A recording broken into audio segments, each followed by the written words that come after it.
with KHON2 Weather, Kamaka Pili.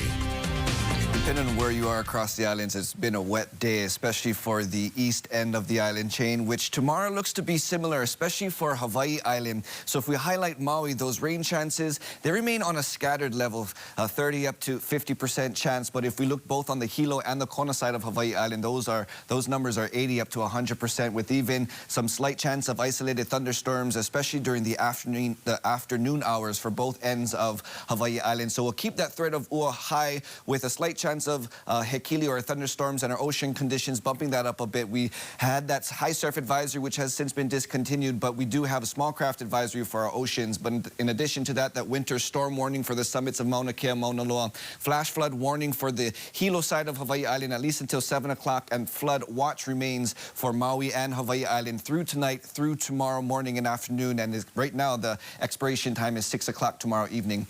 6 to 8 footers up for the north and the east, 4 to 6 for the west, and calmest 1 to 3 footers are expected to be rolling in down towards the south-facing shores. Now, in terms of our makani, our winds, we've been having more of this southeasterly flow because of the disturbance that's been passing over the islands, allowing a lot of that deeper moisture from the south to be pulled up towards the north and move over the island chain. But as we progress into the days ahead of us, we're going to start to see this easterly trade wind flow start to return, and that's going to be helping and bringing some benefit, especially for the east end. It's going to be pushing a lot of that plume of moisture that's really lingering over the islands and pushing it towards the west, which means we could slowly start to see a decrease of showers for Hawaii Island in particular and Maui, and start to see an increase of showers for the west end of the island chain.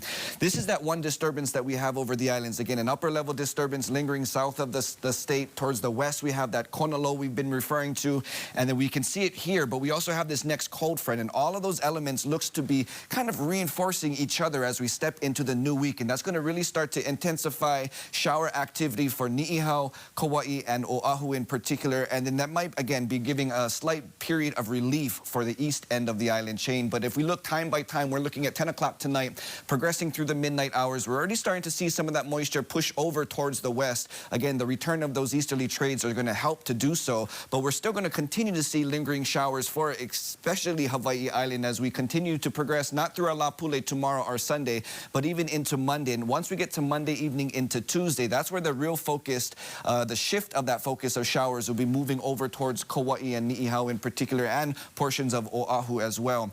But for tomorrow, we're going to see scattered showers for the most part for the central portion of the state. Windward side of Kauai and both sides of Hawaii Island is seeing more numerous, up to 100%, and those isolated thunderstorms looks to remain for Hawaii Island tomorrow. That could be sticking around, though, and start to encroach upon other islands as we progress into the days ahead of us. Speaking of those days, again, tomorrow, another rainy day, mostly cloudy skies, and for our holiday President's Day on our Po'akahi, our Monday, that's going to continue, and again, that's when we're going to start to see the shift from Monday into Tuesday of that focus moving towards the west end of the island chain, and that's going to be bringing another period of wet weather through the middle of the week, and then the focus then shifts to stronger winds for the latter portion of this upcoming week. Sam, back to you.